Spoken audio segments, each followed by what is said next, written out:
utaratibu wa kufanya uchaguzi kila miaka mitano, na tumefanya hivyo tangu mwaka 60. Kila miaka mitano uchaguzi, kila miaka mitano uchaguzi. Unapofika mwaka wa uchaguzi, hakuna raia yoyote anayeweza kusema uchaguzi usifanyike. Hata Rais wa Jamhuri ya Muungano wa Tanzania, hata makamu wa rais wa Jamhuri ya Muungano wa Tanzania, hata waziri mkuu hawezi kulitamkia taifa kwamba uchaguzi hautafanyika, kwa sababu hili ni takwa la kikatiba. Kwa hiyo nataka niwahakikishie, sio tu wahariri, niwahakikishie Watanzania kwamba uchaguzi wa rais na wabunge na madiwani 2025 utafanyika.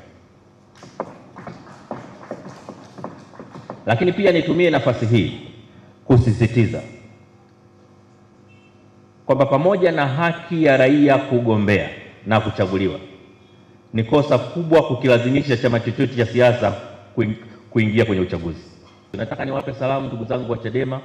Yuko rafiki yangu pale Tundu Lissu na wenzake, na wapa salamu kwamba watu wasiwaonee bure. Uchaguzi huu si wa mwisho. Kuna mwingine 2030, kuna mwingine 2035, kuna mwingine 2040, mwingine 2045, mwingine 2050. Wakikosa huu wataupata ule mwingine. Mtu yoyote asiwalazimishe Chadema kuingia kwenye uchaguzi. Ni haki yao kutogombea, na kwa mujibu wa katiba yetu, chama hata kikiwa kimoja tu kinagombea, kwa mujibu wa katiba wananchi watapiga kura ya ndio au hapana. Kwa hiyo kukaa tunawasema sema Chadema kila siku si sawa, ni kinyume cha katiba, ni kinyume cha sheria. Kwa hiyo nawaambia rafiki yangu huko aliko Tundu Lissu, ana haki kabisa na chama chake kutogombea, na tutawaunga mkono chochote watakachoamua. Kugombea na kutogombea ni nini? Ni haki yao. Na ikitokea wajagombea, basi tafadhali watukumbuke hizo kura zao, au sio? Ndio tunajenga nchi yetu. Maana ukikosa haki ya kuchagua, ukikosa haki ya kuchaguliwa, usipoteze haki ya kuchagua. Angalau katika haki hizi mbili hakikisha kwamba umeipata moja.